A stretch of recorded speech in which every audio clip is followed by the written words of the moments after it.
Bullshit. It's the No BS Marketing Show. I'm Dave Mastovich, CEO and founder of Mass Solutions, the world's only no bullshit marketing firm. I'm excited today to have Rob Carskadden of Three Rivers Capital with us because his story and the story about the growth they've had with the companies they own and work with is exciting and can help our loyal no BSers to learn a lot about private equity, about leadership and communication. And that's what this show is all about, leadership and communication. Rob, welcome to the show. Thank you. Glad to be here. Great. We always start off by digging right into the guest's background. Why? Why do I do this first question? Because I think that the people that I bring on as guests are hugely successful, in my opinion, and they are also real people, or they wouldn't make the show because it's the No Bullshit Show. And there are huge successes in this world that we sometimes can't relate to because we see them on TV and we hear about them nationally or internationally. So I like to bring people that our loyal listeners can relate to, and I think you're one of those. And that's why I start with the first question, and I say, tell me about your career path, your journey. Let's dig right into it. Oh, wow. My journey is probably a little bit different, I think, than most people that came down this path. I started, my parents didn't go to college. I was from Ohio, grew up on a farm, and smart people were doctors or lawyers, right? So I recall going to college, didn't know what I wanted to do. I was a doctor or a lawyer. That's about all I knew. Ended up doing neither, right? So, what ended up happening was I ended up going to California thinking I was going to be maybe an attorney. Had a wife that wasn't yet my wife living in New York City. So I went back to New York purely for love. And so ended up, she was at Shearson Lehman Hutton in investment banking and convinced me to said, you should come out here and look at being an investment banker. And I did, and was surprised I was able to get into the industry that way because I had zero background. I did not have a finance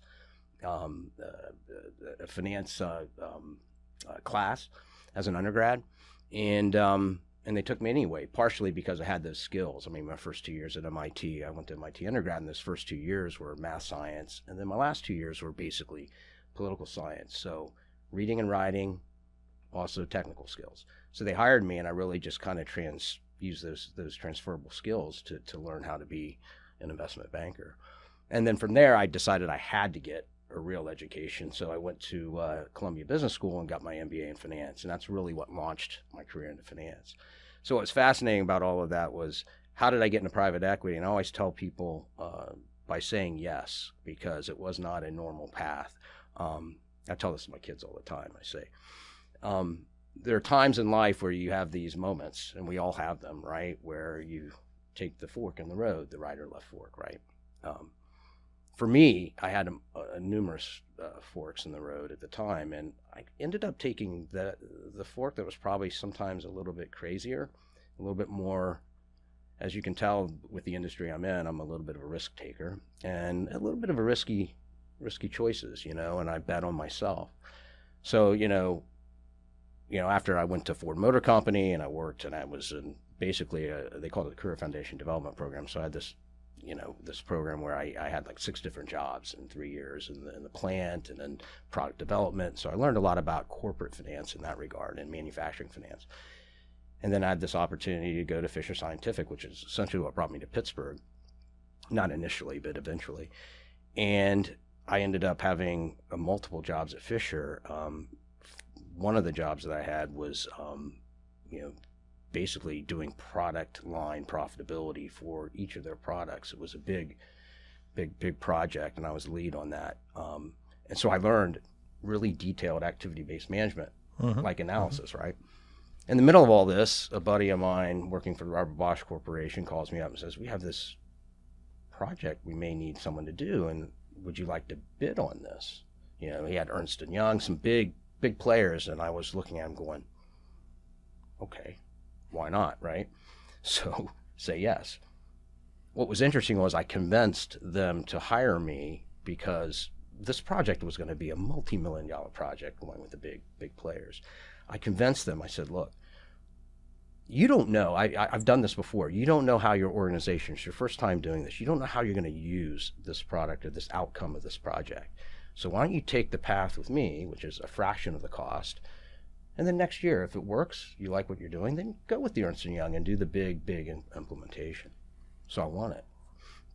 But once I won it, I looked at myself and said, okay, I have 3 months to get this done. How am I going to get it all done in 3 months, right?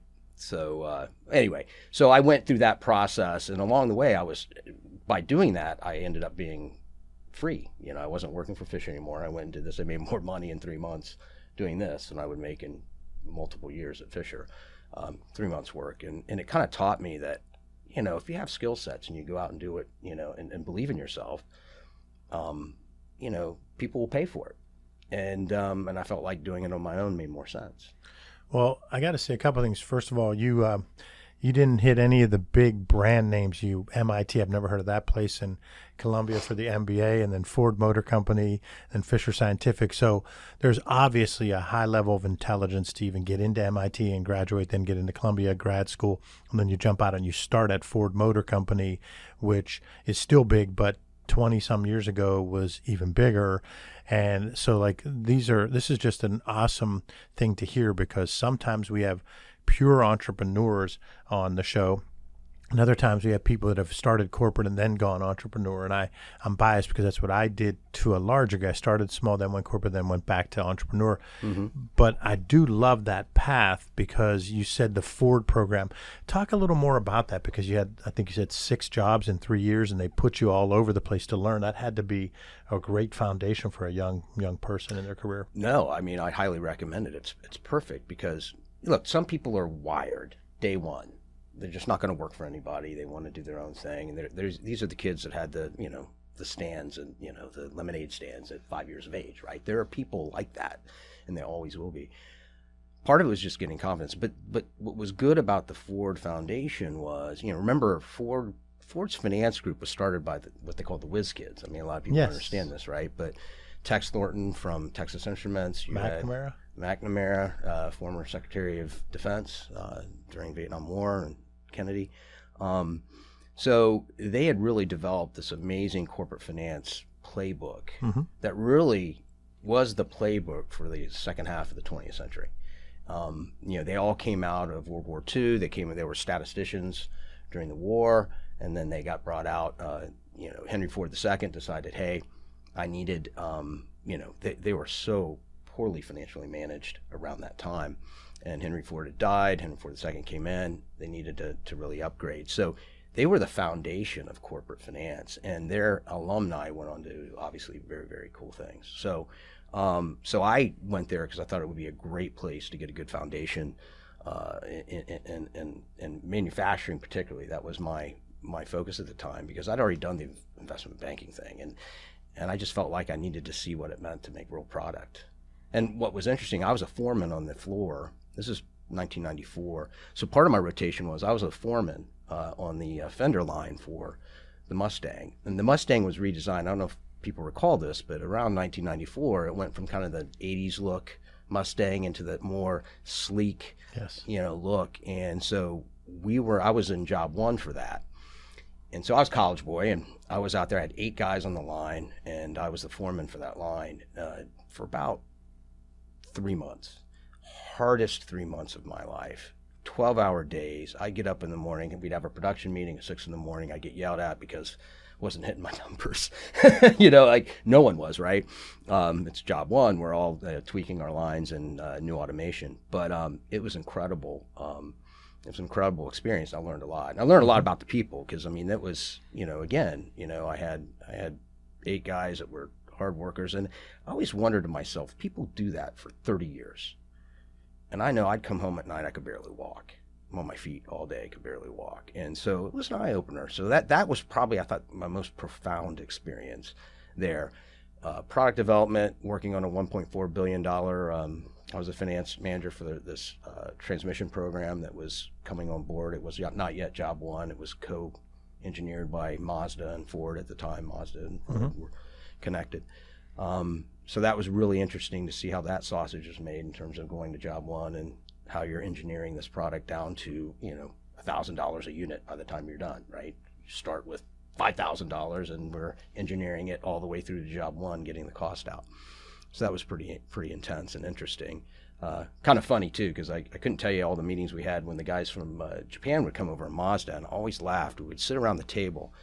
They would all be sleeping during the meetings, all be sleeping because they're all jet lagged and they're sitting there, and we would be going through and doing this, and these meetings would go all day. And it was even hard for me. I wasn't jet lagged to stay awake on some of these engineering meetings, like all day engineering meetings. And then as soon as the bell rung, 5 o'clock came, they all wanted to go out and have sushi and have a good time. So it was really an interesting dynamic, but they were all good guys. I made some good friends from the Mazda team. Well, I talk about anecdotes and analogies. I remember one from a book I read about when the United States started losing ground in the auto battles, and they were talking about the financials being so bad under original Henry Ford that they said they would estimate the accounts payable by the weight of the shoe boxes and the number of shoe boxes. True story. That's and again, it's funny. I highly recommend it. It's an interesting book. It probably, if you're not a finance person, it may not be as interesting, but the Whiz Kids, that book that was written, I think probably 20 years ago, 30 years ago now, but when I went to Ford, everyone had to read the book. It was part of the shtick. But those stories are fascinating, and it's true. I mean, Henry Ford was a great manufacturing whiz kid himself, not a finance person. So Henry Ford, it's smart to have that, the grandson of Henry Ford to come out and realize that and really tap some of the best talent in the world at the time. Yeah, impressive stuff. So we're with Rob Carskadden of Three Rivers Capital, talking about leadership communication, his career path, MIT, then Columbia MBA, Ford Motor Company, Fisher Scientific. Now talk to us now about the segueing into your consulting. You just gave the story that your 3-month consulting gig was more than a year of salary at Fisher Scientific. Talk about what happens next. Did you start growing your own consulting business? Yeah, no. For about a couple of years, they Bosch invited me back, to redo it the next year. I ended up hiring it was a retiree from IBM Global, who was a retiree to help me do it. And I needed someone who had grayer hair than me. Of course, now I have gray hair, but at the time I didn't.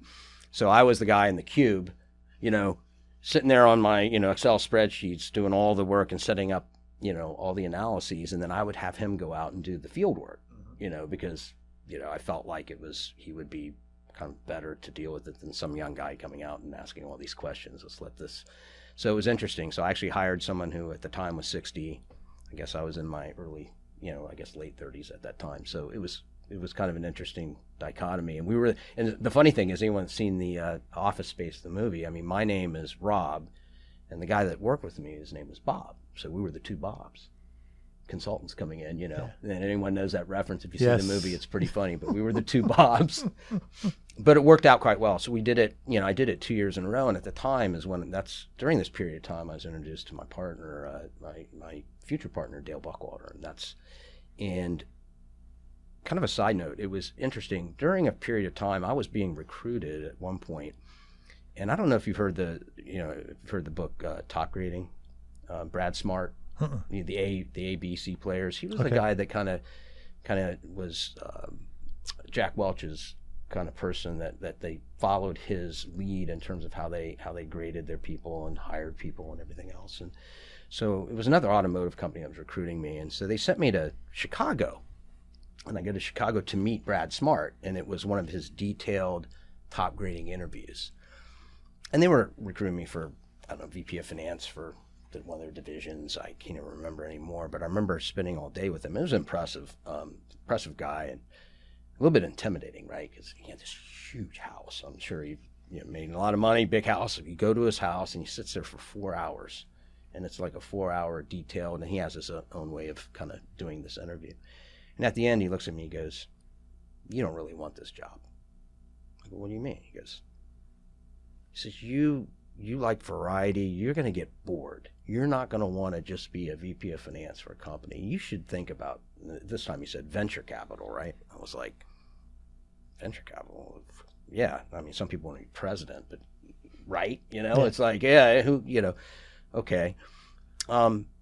What was fascinating is during not too long after that time is when I met Dale, and we had this idea, about, at the time, again, this was around 2002, 2003, I can't remember the exact date, but we got together and we say, hey, there's a market opportunity that, you have a lot of retiring baby boomer generation who are owning businesses, who are at the end, obviously ends of their career, don't really have family that wants to take over the business, right? I mean, now it's really accelerated that way, but back then you're saying, okay, my kid wants to work for Google, not for dad's, manufacturing company, right? And getting dirty in a manufacturing company. So we knew there's a huge generational wealth, going on, transfer, and there wasn't at the time a lot of what I would consider professional money working that market. Today it's totally different. We're saturated with professional money right now working all markets, but at the time, it wasn't really the case. So that was kind of our thesis, and we said we're going to go find family-owned businesses, or closely held entrepreneur-owned businesses. Most of the owners over 55. And trying to think about, all right, I need to retire, or I need to diversify my wealth. My entire wealth is caught up in this business. And so who's going to work that and provide that liquidity for those families? So that was kind of the concept at the time. And it was great. We did a research. There was like 365,000 companies that had owners over the age of 55. And, and so we thought it was an interesting idea. So we got together, and it took us a few years to pitch the idea, raise the money. And then right at the beginning during this process, we said, I'm not a marketer. Sorry. This is no BS, right?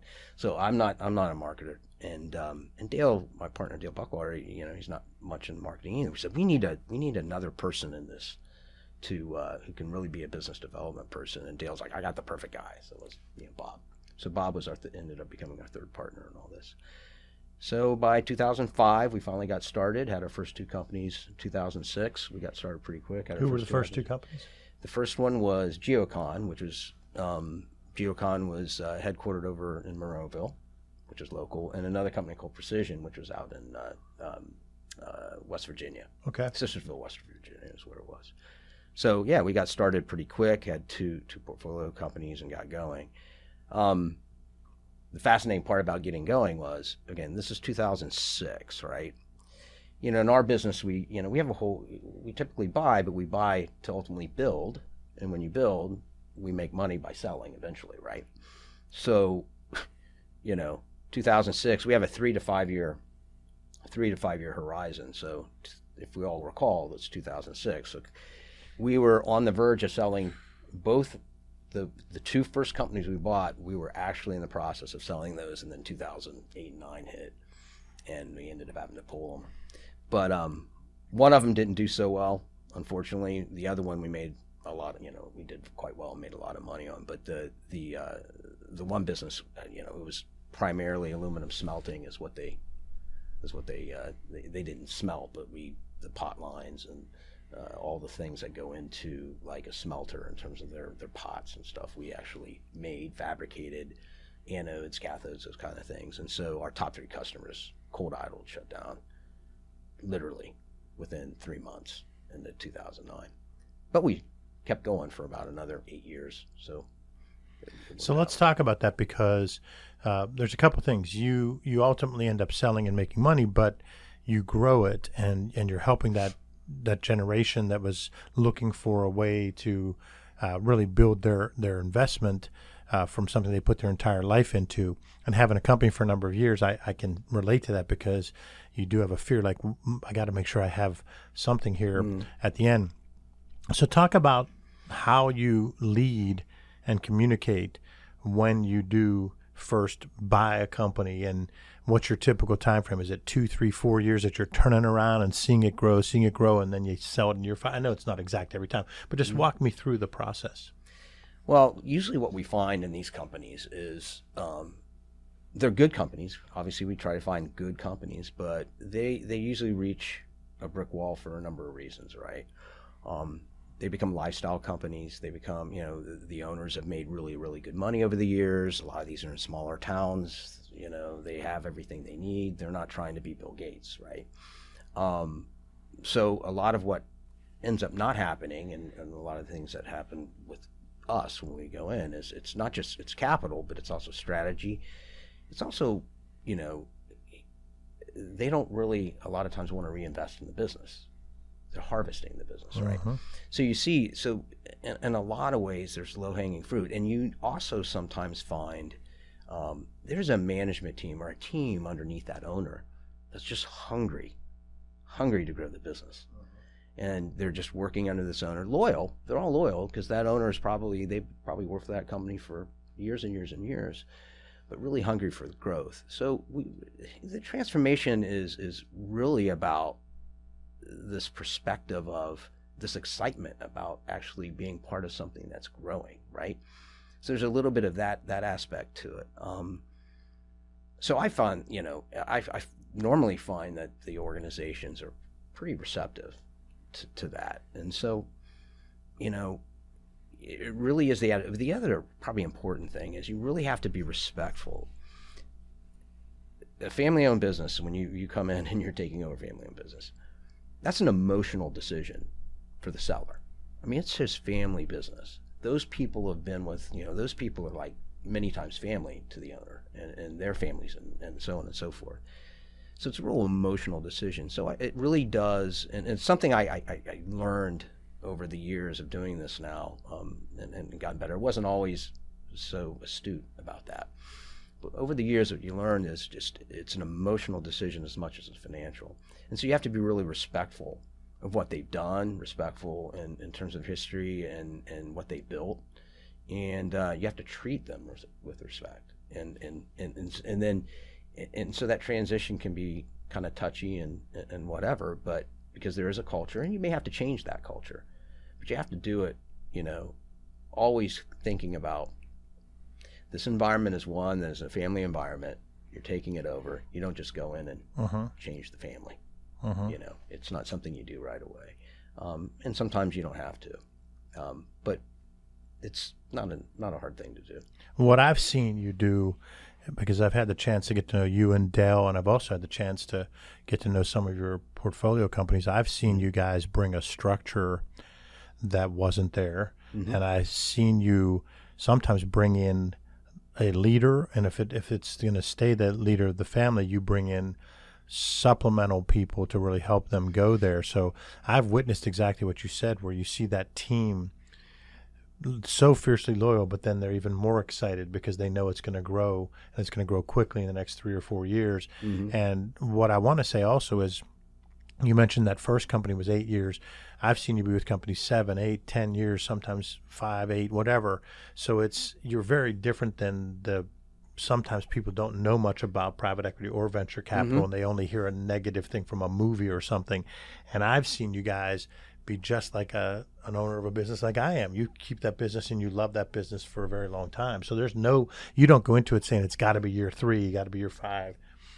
No, not at all. And I think, look, we don't do well as private equity in our team unless we grow the businesses. This isn't a financial engineering exercise in the world we play in. It just isn't. We're not buying $1 billion companies. We're buying $50 million companies, $75 million companies, $20 million companies, right?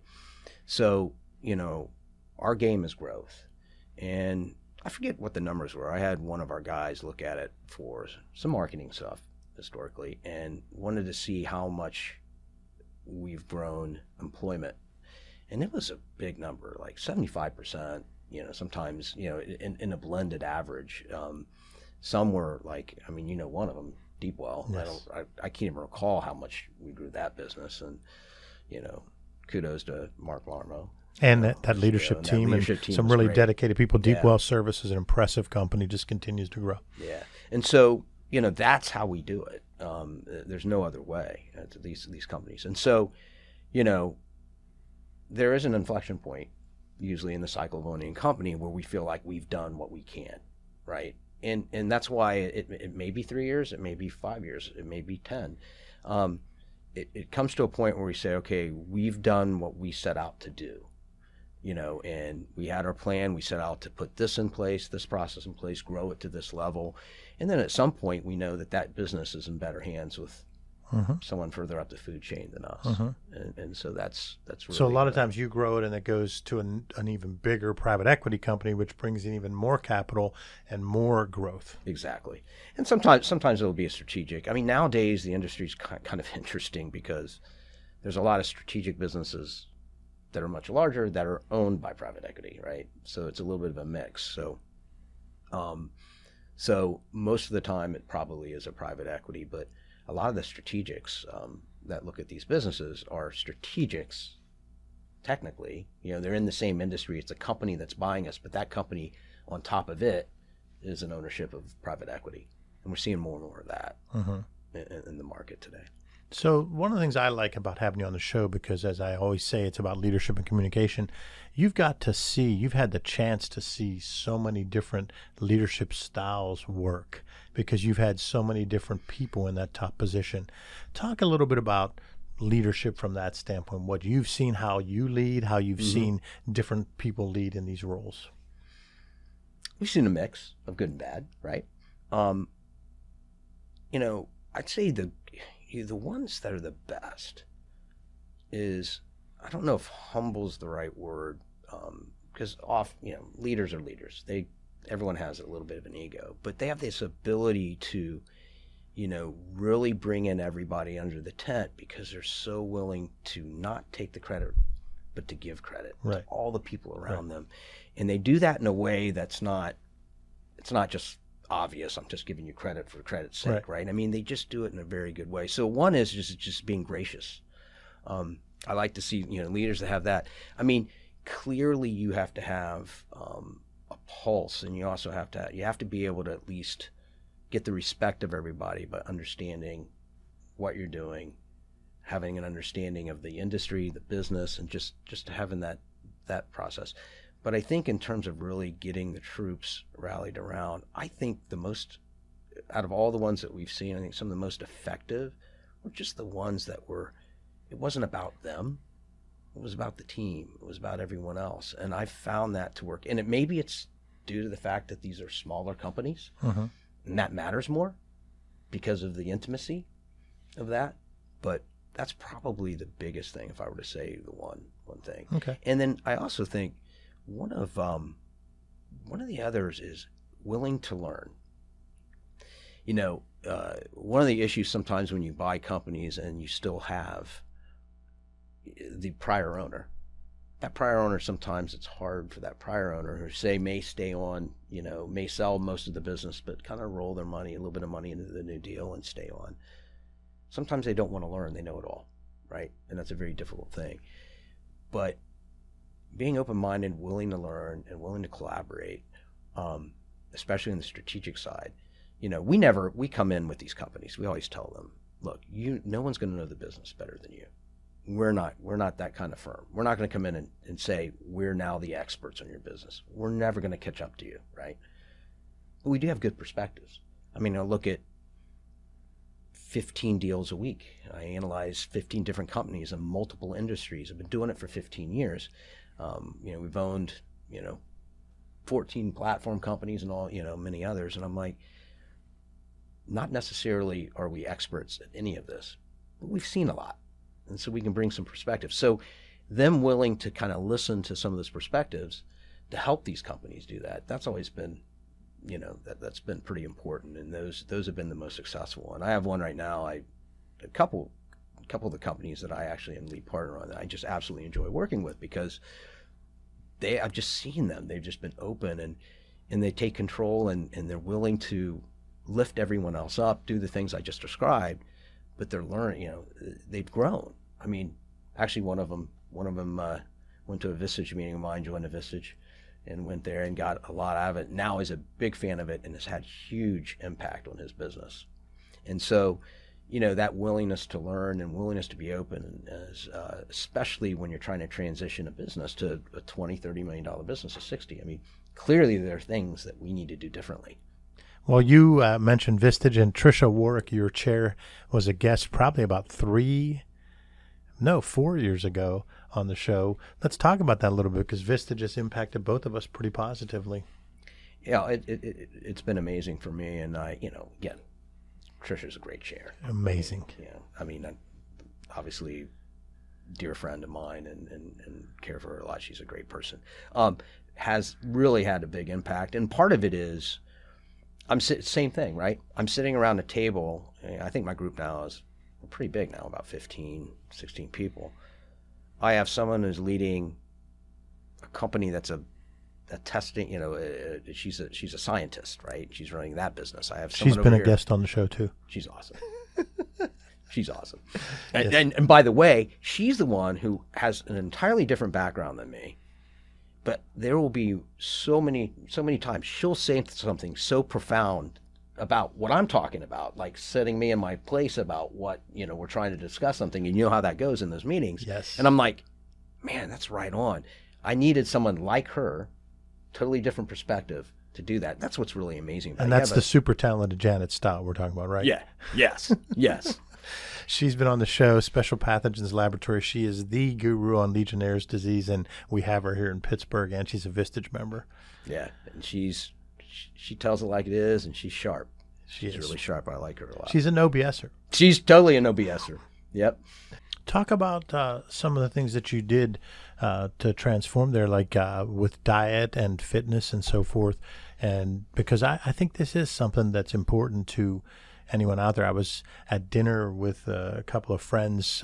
One was a Pittsburgh guy for a long time, moved away, and he was telling the story about how he said, I had gained so much weight and I had to go and change. And he talked about how it changed his productivity at work. And I think people miss that sometimes. So I think it's a great example and that you work through. Talk a little bit about the transformation with the fitness and the diet and how it's impacted you even today. Well, it started when, one of my outlets is I used to run marathons like twice a year, and my son rolled up on me. I broke my leg doing something, wrestling around with him on a July 4th on a hill outside. So I ended up having, almost 6 months to get back, and I had gained some weight, and so that was like kind of part of that time. And I was like, so I really kind of did some research. I changed. This is probably 8 years ago. And then I went to, I guess you would say at the time it was keto. I'm not necessarily saying keto is the end all be all, but I really changed my diet into being, less of the normal carbohydrate diet. I eliminated, sugars. I eliminated processed foods. I eliminated, I went to basically complex carbs, no pasta and bread and things like that. Started, changing that. And I remember I went to my doctor. It was like about 2 months into this. I mean, I lost 10 pounds and I'm not a very big guy, but I mean, I lost the weight in basically 6 weeks. It was something crazy about it. But I also noticed brain fog. I felt younger. Like I noticed that that you don't realize you have, right? So I remember going to the doctor and I told him, I said, I don't know what's going on, but I feel younger, like mentally, right? And this is to your point. Diet, everything we do, I mean, your first pharmaceutical is that food you put in your mouth, right? The chemicals we put in our mouth, right? So you start with that. And what's so interesting with people is they go straight for the pharmaceuticals and not realize that, diet's 80% of it. Even more so than running and cardio and all the other stuff. If you're not doing the diet right, and it does affect your brain. It affects your brain big time. I felt younger. I felt sharper. I had more energy. So anyone that isn't focusing, who wants to be in this realm and do what they want to do and be at their best, if they're not honing in on their diet, they're missing the boat. And it's really not hard to do, especially today, because it was a little bit harder 8-9 years ago, but today the choices to be able to eat healthy are so much more substantial. There's really no excuse to find that. So I always say that's if 90% of it was sugar, or simple carbohydrates, and don't drink your calories, I always say, right? You start with that, you're 80% there, and you'd be amazed at the outcome. I love the point about the brain fog. I know exactly what you mean, and when I changed a little bit of my diet and went just and did a couple things to reduce that brain fog, it's incredible. My way is I have Bulletproof coffee as my only cup of coffee, and I have a little bit of MCT oil and grass-fed butter and collagen protein and a straight up cup of coffee that's We're blended? brothers of coffee. I have the same thing every morning. Oh, my man. My man. That's exactly right. I got the brain octane oil. I got the I got the Kerrygold. Yes, Kerrygold is it. I wrote a blog about that. I did a podcast, and then I also have athletic greens and my egg whites. Man, I have athletic greens every day. It's so great. What's happening? It's so great. Are we going down the same path? What is going on? I learned about it from Ferriss. Tim Ferriss is one of my. That's who got me started. Yes. It was the 4-Hour Body. That was like, Yes. I read that and I read about it. I remember thinking this book has to be bullshit, and then I went, no, wait, this kind of makes sense. Well, And he then, tries everything. Yes. The whole book is like, all right, this is crazy. I'm gonna go do it myself, and then I'm gonna write about it. Right. My whole family went down that path. My wife, everyone changed their diet. But isn't it funny? it is, and that athletic greens taste good. People see me walking. I walk around my neighborhood every morning, and I carry my athletic greens. I'm sure they think like Doesn't look good. It does not look good, but it actually is good. It is good. It's good. See, I make it in like I have a little smoothie, and I put that into my smoothie a little bit, and it's great. It takes care of 75 different kind of ingredients all in one. You don't need a multivitamin. Just take it out. We sound like we're plugging Ferriss and Dave Asprey, and Bulletproof Coffee and athletic greens and egg whites. So and Kerrygold. So that's awesome to hear, and I agree with you. It makes such a difference in like getting rid of that brain fog and getting the energy level. It's just fantastic. Rob, you've been an amazing guest. So we talked about your career, a lot of your career, but there's still other parts we didn't. But we talked a lot about the leadership by you and Dell and others, and we talked the leadership at the companies that you've owned and seen grow. And I just say, we're scrappy. We do the hard deals, and I think, that's really what differentiated us since we started was, we're willing, we work hard, but we're willing to do things maybe some other firms that's just too much. They're just not willing to do. And I think the other part is, one of the things that I enjoy the most, what gives me the most enjoyment in my job is the relationships I have with our CEOs and our teams. Because they do kind of become like family, for 5 years, 6 years. I know their families. I've met their the wives and kids, and you watch the company grow together. So, it's been rewarding from the relationship side as well. And it's kind of like sending your kid to college when you sell a company, right? You're like, okay, it's bittersweet. We had a good outcome. I think everyone's going to do okay here, and but that day-to-day relationship goes away. You're still friends, and we still communicate, but that day-to-day relationship goes away. So it's a little bittersweet, but that's the most impactful for me in this job is those relationships.